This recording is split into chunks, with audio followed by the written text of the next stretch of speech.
vou dizer o seguinte, olha, é muito normal que nós, evangélicos, a gente se reúna como evangélicos ou denominações ou grupos e tal, para militar em favor das coisas que são propriamente nossas, sabe? Crenças nossas, morais e tal, sabe? Sobre se a pessoa pode fazer isso ou não pode ser aquilo e tal. Essas coisas, todos esses debates morais, sexuais, de gênero, tudo isso que a gente ouve, né?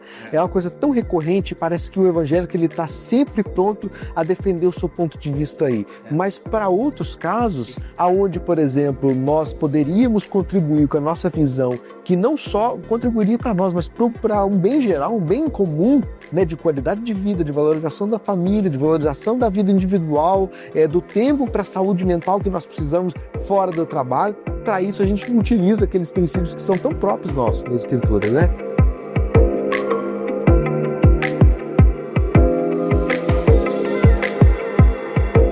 E aí, pessoal, tudo bem? Bem-vindo, bem-vinda ao Fé Pública, o seu cantinho da internet para falar sobre fé, sociedade e democracia. Eu sou Thiago Mello, sou cientista da religião, teólogo e pesquisador em teologia pública e teologia política. E eu sou Cacau Marques, pastor batista e professor de história. E como você pode ver, nós temos mais de um emprego cada um. Exatamente, porque não dá para viver do que você ama, né? Então a gente tem que fazer outras coisas também. Em breve seria outra coisa que eu também não sei o que é, mas quando essas duas coisas não derem certo, eu vou achar outra coisa. Isso, nós puxamos esse assunto porque hoje nós vamos falar de... Perfeito, de trabalho, mas mais especificamente sobre... Será que a escala 6x1 é bíblica? Deus criou a escala 6x1. Deus criou a escala 6x1. Convenção do Sindicato do Éden. Isso, Sindicato do Conselho Divino do Éden, né? Será que é lá que a gente encontra a escala 6x1? Enfim, essa é uma questão muito interessante para a gente conversar.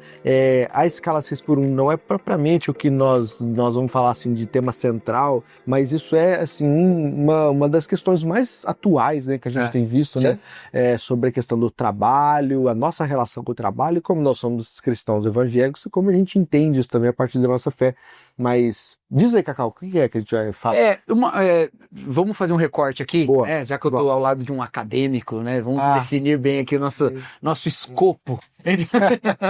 É o seguinte... recorte teórico, metodológico. A viabilidade econômica da escala 5x2 ou 4x3 não é o nosso tema aqui. Hoje. É o nosso tema quando a gente vai almoçar junto. Exatamente. Aqui não será esse, ok? Porque a gente tem um recorte que a gente precisa seguir, que é dos aspectos teológicos, tá? Além disso, nós todos sabemos que a melhor escala não é 6x1, é 1x6. Ou a escala do Neymar, que é 1x364. Perfeito, essa é a melhor ainda. Então, se a gente for defender alguma, vai ser uma dessas duas. Mas nós vamos falar dos aspectos teológicos. E por quê? O que tem a ver uma coisa com a outra? Tem a ver porque... Quando esse debate estava um pouquinho mais quente, ele ainda está meio quente, mas deu uma esfriadinha, né? Deve aquecer mais para frente aí um pouco de novo. Algumas pessoas trouxeram esse ponto, tá? Nas redes sociais, de que a escala 6x1, ela é algo bíblico, algo que foi criado por Deus, porque está escrito lá na Bíblia que você vai trabalhar 6 dias, mas o 7º dia é o dia do Senhor teu Deus e tal. E aí... mais um exemplo, né, de uma questão de interpretação bíblica muito complicada, que não leva em consideração uma série de questões das quais nós vamos falar hoje, tá bom? Porque a gente não sabe também, desculpa te interromper, mas é que a gente não sabe também se é uma motivação de tentar camuflar uma preferência ideológica com versículos bíblicos, ou se de fato as pessoas pensam que é uma questão derivada mesmo da Bíblia. Então é uma questão difícil de dizer, não vamos julgar que é a motivação, embora eu acredite mais na primeira. Não, realmente, mas o autor eu realmente... Dos autores que eu vi falando em coisas parecidas, eu realmente não sei a motivação. Não dá para saber. Agora, que é uma questão que nós podemos... A qualidade, né, dessa visão é realmente o que a gente precisa debater, né? Então, vamos lá, vamos partir da ideia que provavelmente é motivadora dessa opinião, e depois a gente faz um caminho de botar os problemas dessa opinião, tá? Então, obviamente, lá no livro de Gênesis a gente tem uma história que conta que Deus criou o mundo em 6 dias, ok? E no 7º dia ele descansou. Passando um pouquinho mais à frente, a gente tem o livro de Êxodo, em que os 10 mandamentos aparecem, lá no capítulo 20 de Êxodo, e existe o mandamento, o 4º mandamento, que é do lembra-te do dia do sábado para o santificar. E aí diz que o Senhor, Deus, trabalhou por 6 dias, descansou no 7º, e que assim deveria ser também, 6 dias vocês trabalharão, e no 7º esse é o dia do Senhor teu Deus. Que é o que pauta, querendo ou não, pauta nossa ideia de folga semanal, né? Lógico, o nosso calendário semanal, ele não vem daí, né? Ele tem raízes muito mais antigas que isso, mas a ideia da folga semanal ia da folga cair exatamente no que a gente chama de fim de semana, sábado ou domingo, e sábado e domingo, para quem está na escala 5x2, ela tem a ver com esses aspectos religiosos. Na lei trabalhista brasileira, tinha até pouco tempo atrás, não sei se isso caiu, estavam querendo derrubar, não sei se chegaram a derrubar, a preferência da folga será aos domingos, né? Então, que haja um dia de folga, preferencialmente aos domingos, né?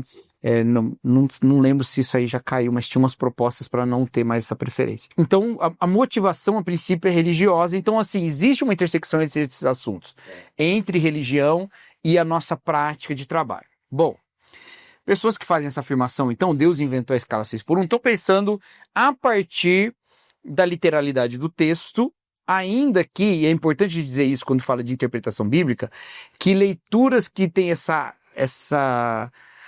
aspecto de literalidade nem sempre são as leituras mais literais. Em que sentido? Muitas vezes o evangélico padrão, ele tem a ideia de que ele vai se aproximar da Bíblia, ele vai ler a Bíblia e ele vai ter ali tudo que ele precisa saber sobre aquele assunto, sobre aquele texto, tá tudo ali. Quando, na verdade, ele não está lendo a Bíblia só, ele está lendo a Bíblia junto com os conceitos que ele está carregando. E para ler melhor o texto, ele precisa não estar munido destes conceitos do presente que ele carrega, mas dos conceitos originais do autor e do leitor original. E aí, quando a gente faz esse caminho, esse tipo de leitura vai ter um grande problema. E eu sei que eu estou falando bastante, mas já vou puxar isso aqui. Não, perfeito. Tá? Vai, manda. Qual que é o maior problema dessa leitura? É que no mundo que nós vivemos hoje, que é o mundo capitalista, que não era o mundo lá do tempo em que Gênesis foi escrito, em qualquer momento que você botar a datação de Gênesis, não era o mundo capitalista, trabalho é quase sinônimo de emprego. No tempo que a gente vive, trabalho é quase sinônimo de emprego. Sim. E não era assim naquele tempo. Então, quando você vê as leis sobre trabalho no Antigo Testamento, elas não envolvem aspectos de emprego apenas, elas envolvem uma série de coisas que são muito diferentes entre si. E nós estamos entendendo que tudo o que se chama de trabalho está resumido na experiência empregatícia, que não é o mesmo tipo de conversa entre o tempo que a gente vive agora e o que se estabeleceu lá na lei de Moisés, né? Sim. E isso é uma questão que é típica de um sistema em que, aqui eu vou usar conceitos assim bem identificáveis, né? Mas de um sistema em que se baseia na venda da força de trabalho, né? Então que isso vai gerar uma série de outras questões aí que vão tocar outros pontos da nosso sistema econômico. Não era dessa maneira naquele tempo. Então começa daí já um problema, né? A gente tem um problema da própria definição de trabalho. Trabalho na Bíblia não é definido do mesmo jeito que a gente costuma definir hoje trabalho como emprego. Não é a mesma coisa, né? Eu só vou traduzir uma coisa que o Cacau falou aqui, que talvez seja fundamental mesmo, né? Que é assim, a gente hoje vê o trabalho como a venda do meu tempo, do meu esforço, né? Ou venda, né, da sua força trabalhista, né? Se a gente pode colocar dessa forma. Ou seja, eu tenho certo tempo, eu tenho uma certa experiência com fazer tal coisa, então eu vendo isso para alguém e aí eu sou recompensado, né? Em dinheiro, né? Então é assim que funciona o trabalho no mundo contemporâneo. Mas no mundo antigo, o trabalho estava ligado a outras dimensões também, né?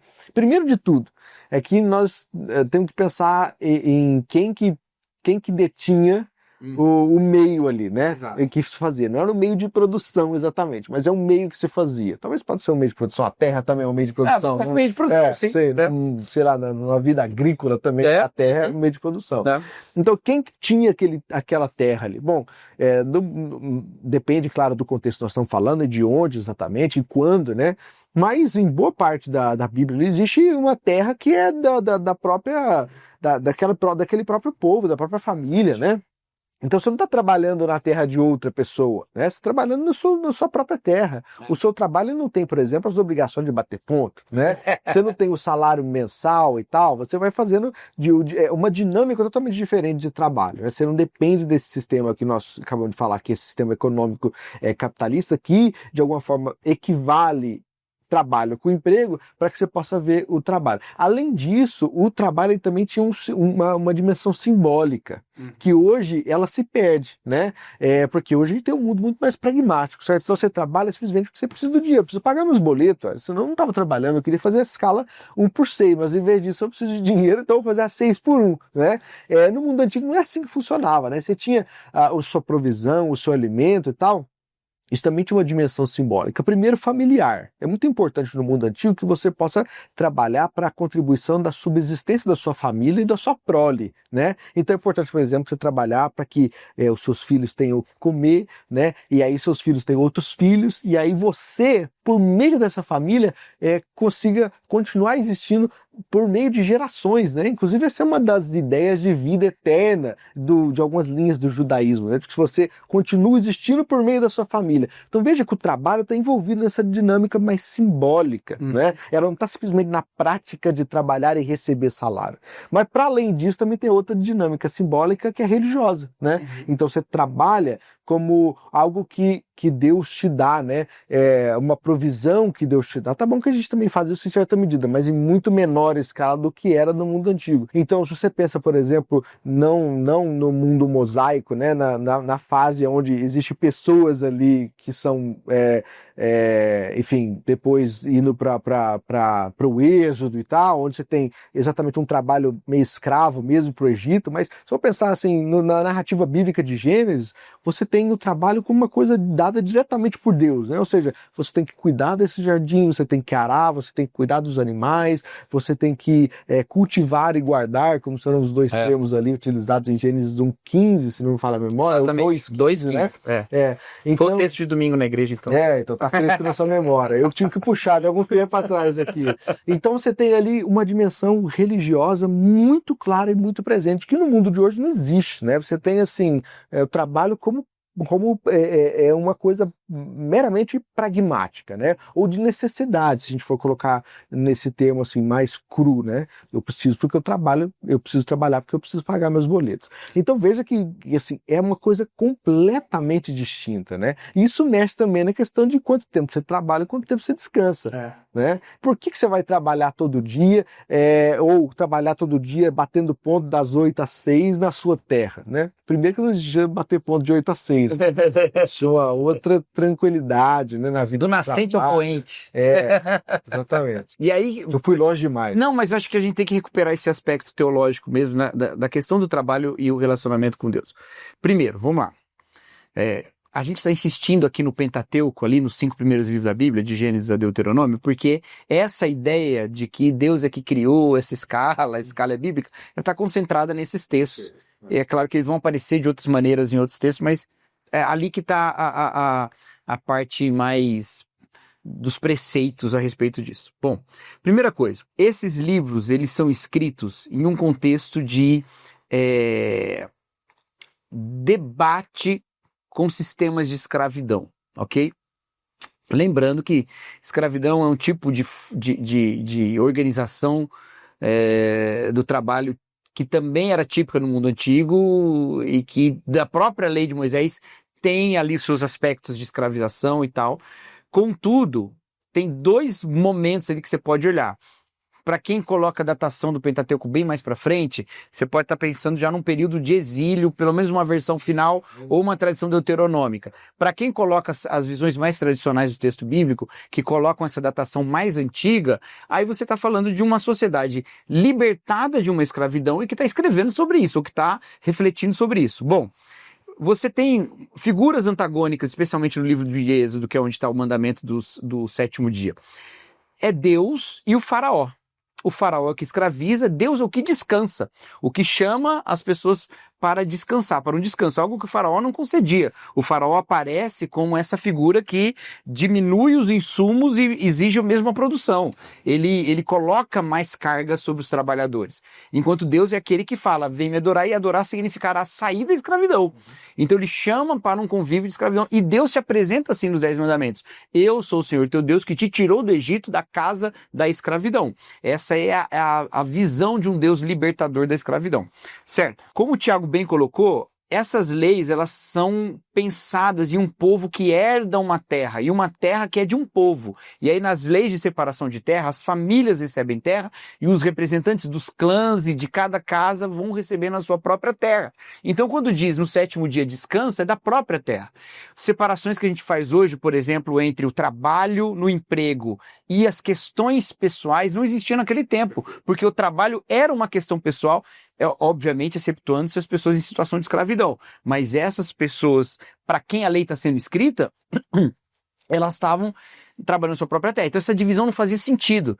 Hoje, a gente está muito tranquilo em pensar que a pessoa trabalha os 6 dias e no outro dia ela vai correr atrás das coisas da vida, como se isso não fosse parte do trabalho, como se isso também não fosse trabalho. E é por isso também que a gente excetua o trabalho doméstico do campo do trabalho, o que gera problemas de gênero seríssimos nas nossas famílias, inclusive nas famílias cristãs. Que é a dupla jornada da mulher. A dupla jornada. Ou mesmo o trabalho religioso, o ministério de igreja, que a gente excetua dessa lógica. Por quê? Porque trabalho é emprego, trabalhar na igreja não é emprego, é o que você faz na sua hora livre.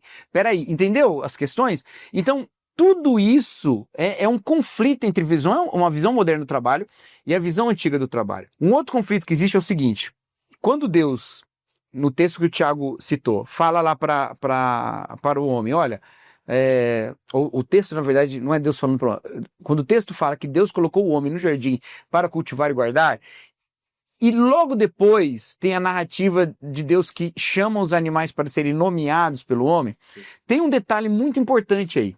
Na criação, Deus cria e dá nome. É Deus que faz isso. Ele faz separação entre luz e trevas e dá nome. O dia ele chamou a luz ele chamou de dia e as trevas ele chamou de noite. Ele cria e dá nome. Dar nome é parte da criação. Quando Deus coloca o homem no jardim e fala para ele dar nome aos animais, ele está chamando o ser humano a participar da criação. Isso significa 2 coisas. Primeiro, o trabalho é uma participação na criação que Deus realiza, certo? Esse é o primeiro ponto. O segundo desdobramento disso é que o trabalho é a permissão de Deus, ou deveria ser a permissão de Deus, ou o convite de Deus, para que essa casa fosse nossa casa. Então a figura que eu uso é a seguinte: um casal que namora, se casa, só que eles já tinham seus apartamentos, entendeu? Aí resolve onde é que a gente vai morar. Vou morar, vamos lá, o marido vai para casa da esposa, ou o contrário. A pessoa que chega começa a querer botar as coisas, vou botar aqui um vasinho de planta aqui, vou botar aqui, olha, nessa parede a gente pode botar essa foto nossa, né, que foi tirada lá tal dia, tão bonita essa foto. E a pessoa que já mora no apartamento fala assim, não mexe nada não. Não mexe nada não, não mexe nada aqui não. Essa pessoa que está chegando na casa, ela não está morando na casa, ela é um hóspede naquela casa, a casa não é dele, certo? Quando Deus fala assim, olha, criei isso, dá um nome, participa da criação, ele está quase dizendo, olha, mora aqui, você habita aqui, você transforma esse lugar. Porque os lugares que nós habitamos são os lugares que nós transformamos. E o trabalho transforma o mundo. As pessoas que habitam o mundo transformam o mundo. Então o trabalho, ele é, assim como o descanso em Gênesis, uma graça de Deus e não um castigo. O trabalho com sofrimento é a consequência do pecado lá depois da queda em Gênesis 3. Mas o trabalho em si, que antecede disso, é uma forma de habitar o mundo. E aí que é a questão. As visões que nós temos de trabalho hoje, elas não são da mesma maneira. Primeiro que, quando a gente pensa nessa ideia de vender a força de trabalho e criar riqueza que é para outro, nós não estamos transformando o mundo no qual nós vivemos e aproveitamos juntos. Nós estamos, na verdade, criando um problema ali em que a gente está primeiro trabalhando para depois existir. Sem trabalhar, você não pode existir. Sendo que a narrativa bíblica é o contrário. O homem é criado no 6º dia E o primeiro dia de 24 horas dele, que é o 7º, não é um dia de trabalho, é um dia de descanso. Primeiro vem a graça do descanso e depois veio o trabalho como forma de habitar essa terra. Não é assim, não, trabalha para você existir. Não, primeiro você existe, depois você trabalha, entendeu? Falta esse reconhecimento, que é uma coisa importante no nosso tempo. A exploração que a gente tem dos trabalhos mal pagos e mesmo de uma visão de escravidão e de trabalhos análogos à escravidão que a gente tem hoje, e os trabalhos não remunerados e não reconhecidos como trabalho doméstico, eles são expressão de uma negação de que as pessoas habitem o lugar que elas trabalhem, ou que elas desfrutem do que elas trabalharam na casa delas. E então, quando você não reconhece esses outros aspectos do trabalho, quando você não reconhece, por exemplo, o direito de um trabalhador de ir na reunião de pais do seu filho, isso aí não é trabalho, isso aí você faz no seu tempo livre. É trabalho, de um ponto de vista bíblico, mais trabalho ainda, porque criar os filhos é trabalho. Quando você não reconhece essas coisas, você não está se aproximando do texto bíblico. 6x1, Deus que criou. Você está se afastando do significado de trabalho do texto bíblico. Quer ver um exemplo assim, que todo evangélico que abre o Novo Testamento, né, ele vai ver os conflitos de Jesus com os fariseus, né? E um dos conflitos dos fariseus com Jesus é de que Jesus faz coisas no sábado. E aí ele vai dizer assim, mas se você estiver assim no sábado e seu gado cair num buraco ou precisar de fazer alguma coisa, você não vai salvar ele? Lógico que vai, né? Então eu vou fazer também, né? O que quer dizer isso? Que não só para Jesus, mas para todos aqueles judeus ali que ele estava em diálogo, essas coisas da sua vida pessoal eram consideradas trabalho. Ou seja, se você quiser equivaler as coisas, né, não é nem escala 6x1 vai te salvar, né? Você vai precisar de um 7x7 mesmo, é 24x7, né? Ou seja, essa equivalência ela simplesmente é descabida, né? Não precisa falar assim, sem medo, assim. Essa equivalência entre escala 6x1 e a Bíblia é totalmente descabida. Exato. Agora, como que a gente lida então, né, com a questão, né? A questão é a seguinte, e aí a gente precisa colocar essas coisas em perspectiva. O debate sobre a escala 6x1 ou não, ela é um debate que prioritariamente é em outras bases. Não é exatamente na base da revelação divina dessa escala como uma escala perfeita. De novo, porque trabalho não é sinônimo de emprego, tá? Então, a gente tem que buscar outras bases. Bases não religiosas, bases não bíblicas, não necessariamente. Não necessariamente. Tem uma contribuição bíblica e cristã a respeito desse tema. E que contribuição bíblica e cristã a gente tem sobre esse tema? Bom, contribuição da dignidade humana. Perfeito. Certo?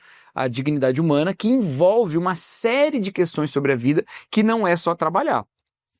E aí a gente precisa olhar vários contextos do nosso tempo atual. Gente, se você tem uma jornada de 8 horas num dia, mas você pega 6 horas de condução, 3 horas para ir, 3 horas para voltar, olha, a gente está ficando num parâmetro aí muito complicado de relação de vida e trabalho. É claro que a gente tem muitas questões para falar sobre isso, não daria para a gente abordar tudo. O fim das fronteiras entre espaço de trabalho e espaço pessoal, por causa do home office, o fim do horário de trabalho, todas essas questões, elas envolvem um monte de debates mais filosóficos e políticos e sociais do que teológicos mesmo. Mas a questão da dignidade humana, ela precisa ser respeitada. E nesse ponto, eu acho que o espaço da liturgia ajuda a gente a organizar o resto da vida. Porque existe uma relação na tradição cristã que é muito próxima da liturgia como organizadora do tempo, tá? Tanto do tempo do dia do descanso, como dos outros tempos também, né? Do calendário. Inclusive anual, né? Anual, exatamente. Essa relação, ela é importante. Olha, gente, as pessoas, elas não têm conseguido adorar porque elas precisam trabalhar. E isso não é só porque a escala é 6x1, não. Muitas vezes são pessoas no tal do empreendedorismo de si mesmo, em que elas estão... CEO de MEI. Elas estão na dinâmica do trabalho por aplicativo, claro, que impedem que elas prestem culto a Deus. Isso aí é muito semelhante ao que a gente vê em Êxodo. Deixa o povo ir ao deserto para me adorar. E o povo não pode ir adorar, porque está escravizado, não por uma força exterior, mas por um capataz interior, e aí a gente puxa o Byung-Chul Han, que fala, né, que o agressor e o agredido se confundem. Então, a questão da dignidade humana, ela tem esse ponto importantíssimo. Outra questão que eu acho que a gente precisa trazer muito é a questão da família. Nós que somos vistos como os defensores da família, a turma que valoriza a família, quantas pessoas são privadas de um bom relacionamento familiar por causa da impossibilidade de viver o tempo familiar? Ah, mas espera aí, isso significa então que a gente tem que abolir a escala 6x1? Eu nem estou entrando nesse mérito. Você tá sim. Mas sim, Eu só tô te perguntando, se você refletir na vida de uma pessoa que vive a escala 6x1, em geral, há tempo suficiente com a família?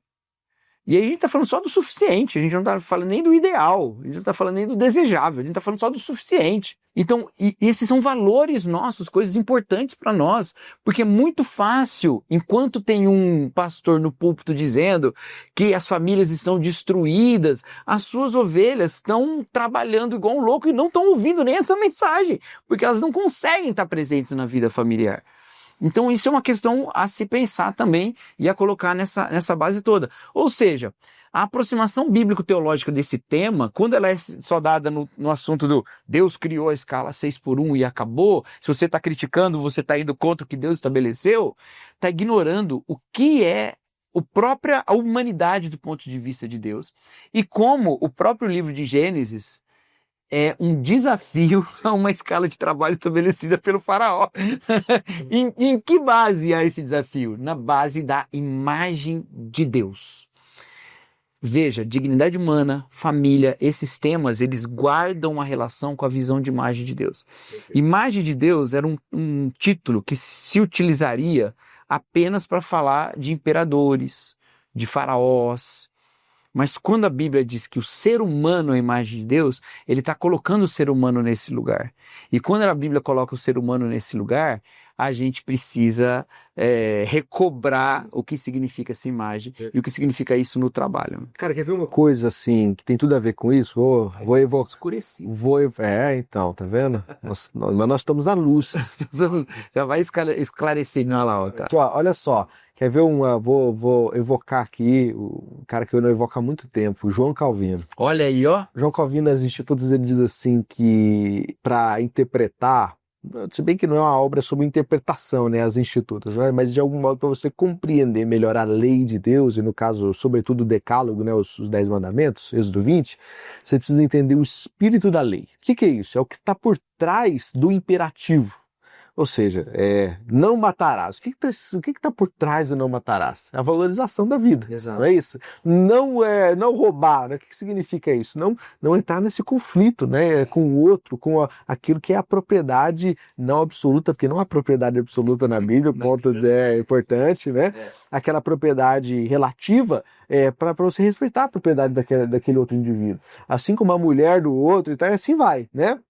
Então, atrás de cada uma das leis, né, inclusive do sábado, tem ali o espírito da lei, e é isso que a gente precisa captar, é isso que a Bíblia quer nos mostrar. Mais do que talvez um princípio, sabe, hermeticamente espiritual, né? Aquilo que é só espiritual, não é isso, né? Isso é uma coisa ali que é bastante da experiência humana, e que se a gente pegar isso, a gente vai captar bem o que a Bíblia está querendo dizer. Bem, nesse sentido, o espírito da lei, já que nós estamos falando tanto aqui do Pentateuco e tal, dessas coisas que estão totalmente relacionadas com essa associação entre escala 6x1 e a Bíblia, né?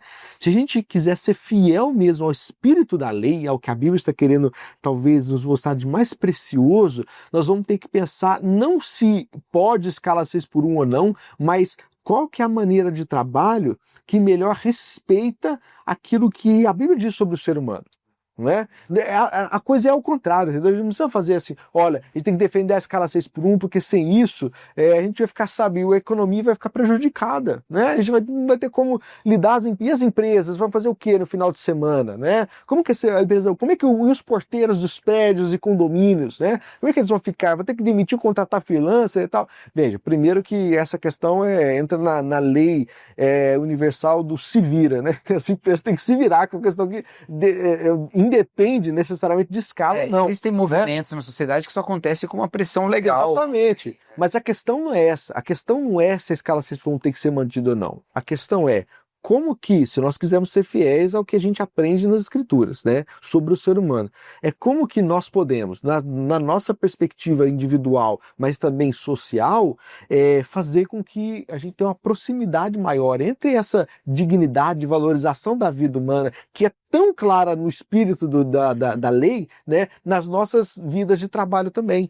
né? E como que isso acontece? Isso pode parecer assim, muito abstrato, mas veja, muito possivelmente alguém na igreja que você congrega, se você vai numa igreja, ela tem uma empresa, né? E ela contrata irmãos, isso é bastante normal, né? A fraternidade também entre os irmãos ali.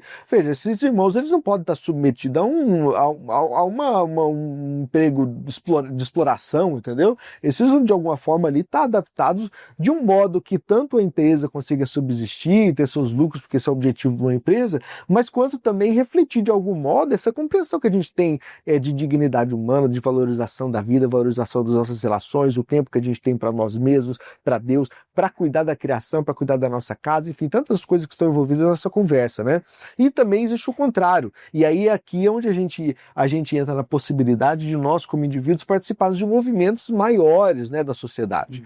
Não estou falando explicitamente participar de movimentos sociais, movimentos políticos, mas participar, assim, dos debates, né? Então, esse debate da escala 6x1 o objetivo não era nem falar assim, olha, que a escala 6x1 ela é ruim em si mesma. Era para iniciar esse debate de como os nossos regimes de trabalho podem ser repensados na sociedade brasileira. Né? É que o problema, gente, é que, veja só, muitas vezes esses debates eles são trazidos no seguinte perspectiva.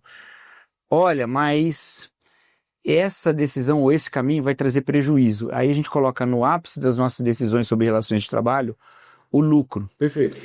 Com uma compreensão, e as pessoas que fazem isso não é porque elas são gananciosas, elas têm uma compreensão de que esse lucro é uma espécie de acréscimo de riqueza para a sociedade que de alguma maneira vai ser distribuído, uma visão, né, de trickle down, né, que vai chegar em todo mundo.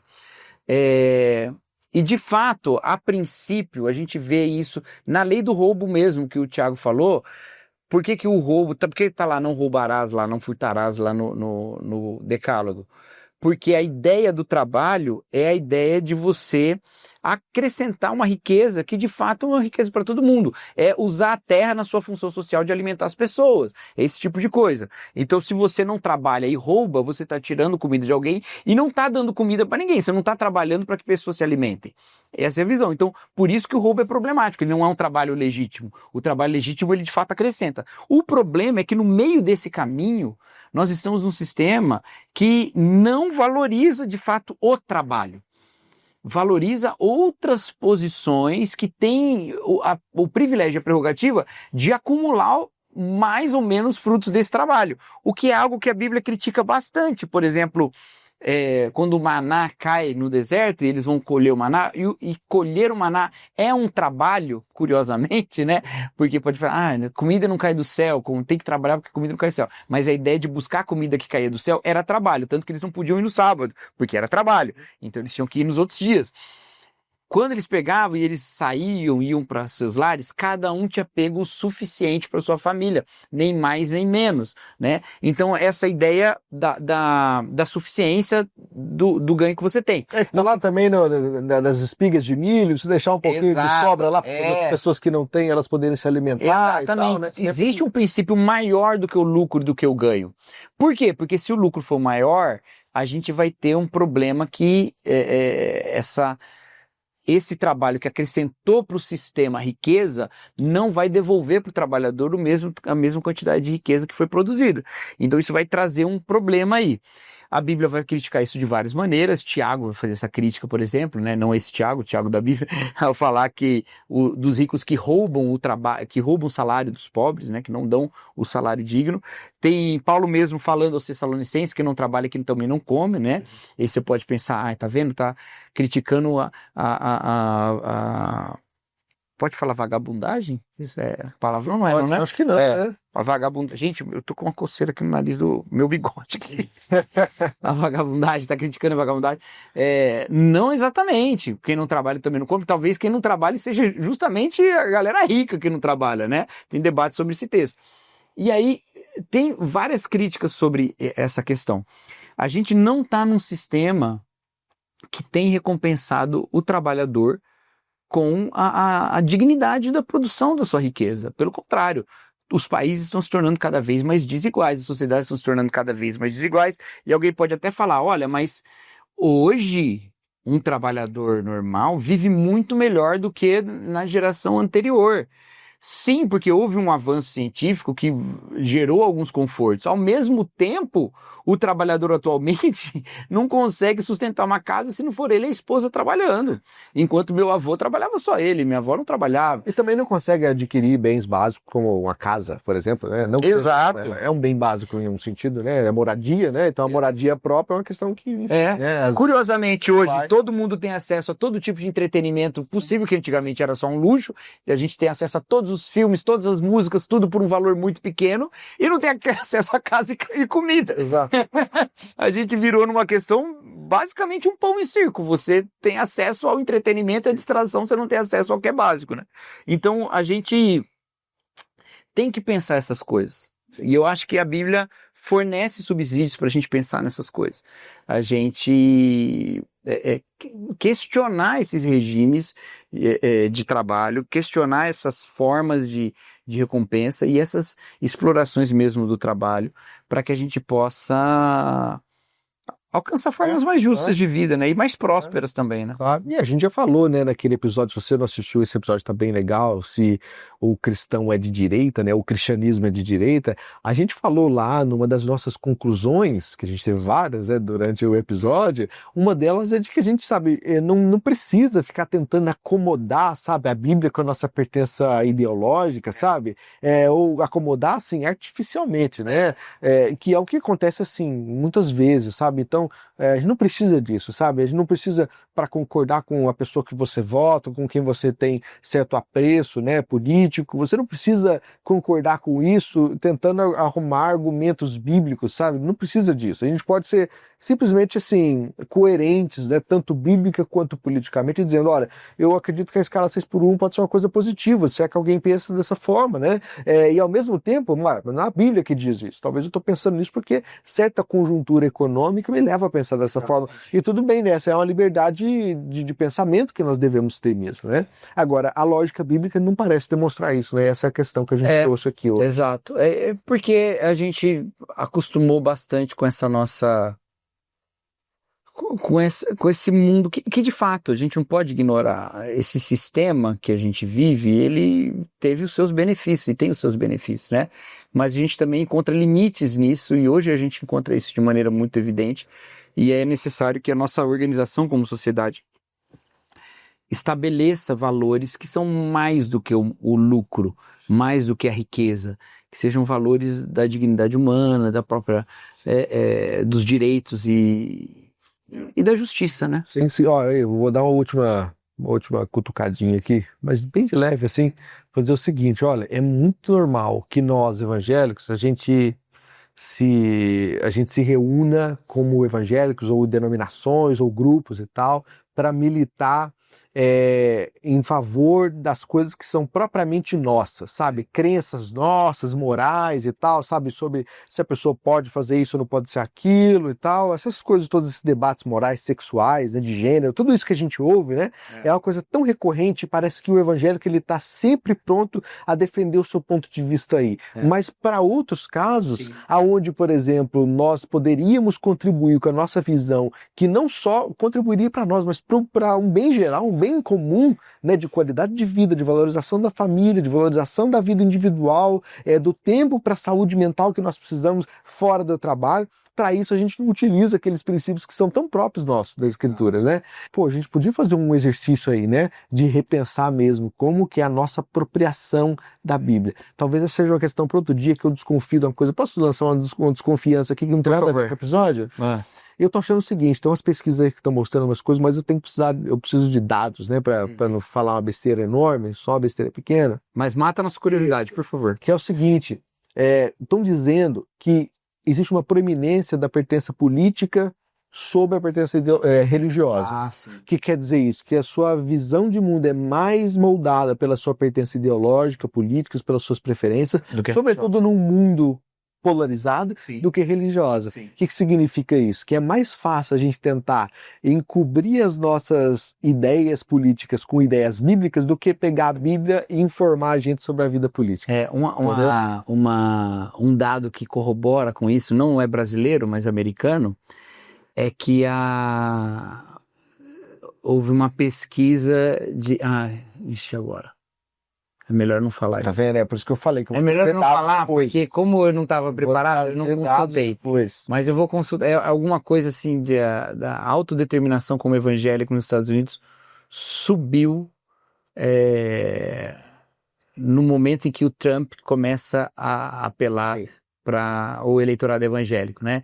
Então você tem as pessoas fazem seguir a sua fé, fazem ela seguir a expressão política anterior, né? Exatamente. Bom, então isso tem tudo a ver aqui com o que a gente está falando, porque isso é o que motiva um tanto da gente também, né?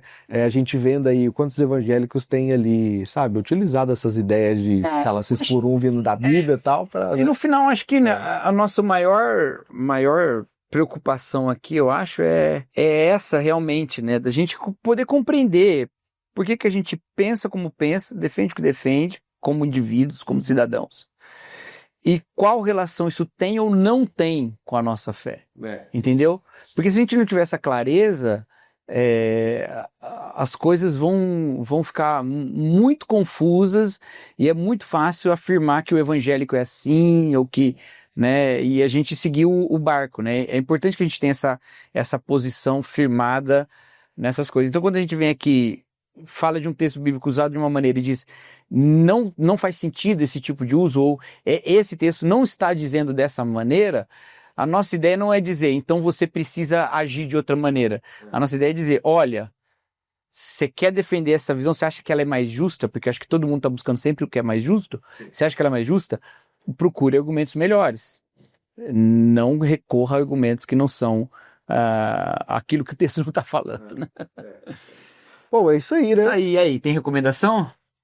Pô, acho que não, hein? Hoje eu tô sem criatividade, gente. Não, vou falar o que eu tô lendo, pode ser? Não tem nada a ver com precisa isso. ver. Então vou falar então. Eu tô enfrentando os russos. Olha. Esse ano aí eu li Dostoiévski, final do ano passado eu li o Turgenev, né?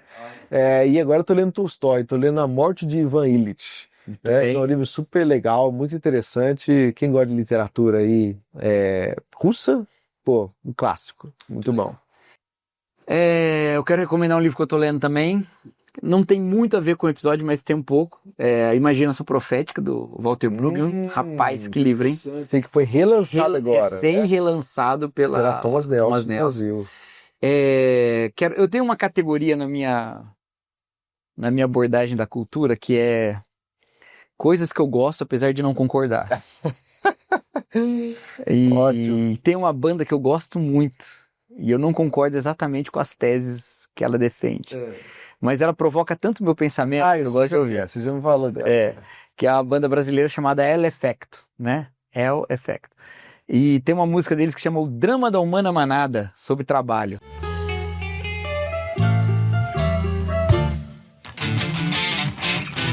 É logo cedo quando o medo vem pra me lembrar que é dia de trabalho. Nó na garganta, o galo canta e lá vou eu dançar. Atrás de que? Salário. Eu penso na fuga, mas logo me afogo outra vez nesse meu calvário. Levanta, sacode a carcaça que a dança não pode parar. Essa música é muito legal. Ouve essa música, presta atenção na letra e pensa o que ela te diz sobre o trabalho. E quero recomendar também um artigo de 2013 que saiu na revista The Atlantic. Acho que é esse o nome. The Atlantic. Chamado Hiperemprego. Já leu esse artigo? Não. Do Ian Bogost. Não. Bogost, sei lá. Muito interessante esse artigo. Não é exatamente sobre o que a gente falou aqui, mas as ideias de distinção de trabalho, vida pessoal e o que significa hoje o trabalho. A tese dele é que a gente não está trabalhando, a gente está hiperempregado. Boa. Que você antigamente fazia uma função muito específica, mas agora, por causa do desenvolvimento tecnológico, você lança dados em várias plataformas que não eram sua área, faz um monte de coisa, né? Além de que ele dá um pontinho ali sobre rede social também. Ah. É muito legal. E leia o Byung-Chul Han. Boa, não, eu vou indicar o que eu sempre indico para todo mundo que pensa em Byung-Chul Han. Tem vários, tá? Eu e o Cacau, nós somos fã dele, a gente leu muitos livros dele já, que no final deve ser um livro só, né? Mas dividido em vários livrinhos, né? Mas que é um que chama Favor Fechar os Olhos. Favor Fechar os Olhos, que é um livro que fala sobre encerramento, a capacidade de encerrar, que é uma questão que nessa época de hiperemprego, né? É muito complicada, né? Isso aí. E o seu O meu quê? o seu amigo lá dos Estados Unidos? Ah, sobre trabalho, né? Olha, é verdade, eu tenho um livro. Para quem lê inglês, tem um livro que chama Work and Worship, que é do Matthew Kemming, que é um professor da Universidade do Fuller Theological Seminary. É muito bom, viu? Vale a pena pra caramba. Aí, ó, viu? Tinha uma recomendação que tinha nesse tema. E se quiser ficar no Walter Brueggemann também, tem o livro dele... Ih, rapaz, esqueci o nome do livro. Sobre o sábado. Não sei. Será? Shabbat? Não, esse aí é do Heschel, né, que você tá falando, do Brueggemann. Mas do Heschel também é bom. Sábado. É bom também, hein? Rapaz, Joshua esqueci Heschel? o nome do... Acho que é, né? É o sábado. Muito bom. Rapaz, Shabbat. como é que é o nome do... Sabbath as Resistance. Olha aí, tá vendo? Sabbath as Resistance. O sabá como resistência. Caramba, olha, interessante. Esse livro é genial. Walter Brueggemann é genial. Esse livro é genial. Muito bom. É isso aí. Então, para nós encerrar aqui, só falar do Substack. Se você não conhece, nós estamos numa plataforma chamada Substack, que você recebe todos os nossos episódios pelo e-mail e também pelo aplicativo. Se você tiver o aplicativo do Substack, você pode se inscrever gratuitamente, né? Só que, além disso, você também pode entrar na nossa comunidade, a comunidade desse cantinho da internet de falar sobre fé, sociedade e democracia, que você paga só R$5 por mês. Isso não é nada, né? Nada. Isso aí é, sei lá, um café, entendeu? Nada, entendeu? Nem um café. O café... Inclusive, isso que a gente tá fazendo aqui não é emprego, mas é trabalho. Tá vendo? É isso, exatamente. Então você pode participar dessa comunidade, você vai receber conteúdo exclusivo, né? Do Cacau, meu, vídeo, texto, enfim, várias coisas, tá? Pelo menos um conteúdo por mês você vai receber. Esse mês já foi 2, sabe? Então é assim que vai funcionando, né? E exclusivo mesmo. E eu, pelo menos, eu não sei o que o Thiago vai botar dos dele, porque esses dois fui eu que pus, tá?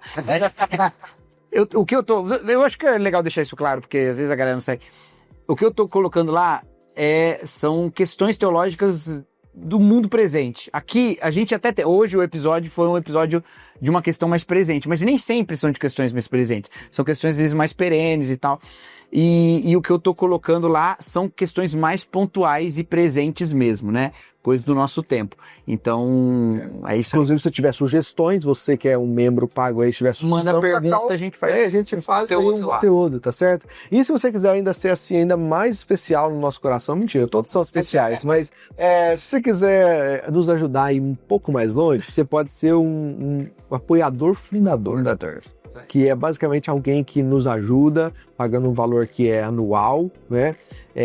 Que é um pouquinho maior do que o anual comum, né? Mas que vai nos ajudar assim, financeiramente a poder, sabe, custear todas as plataformas, tudo que nós precisamos aqui, que é essa estrutura aqui. A parte técnica. Tudo mais. Você vai nos ajudar e vai ser nomeado, tá bom? Nós vamos dar um salve para você, nós demos um salve pra galera no passado. Isso. E nós vamos dar salve lá no Substack também, pra gente sempre lembrar de você com muito carinho, tá bom? Tchau, gente. É isso, nos vemos no próximo. Até a próxima.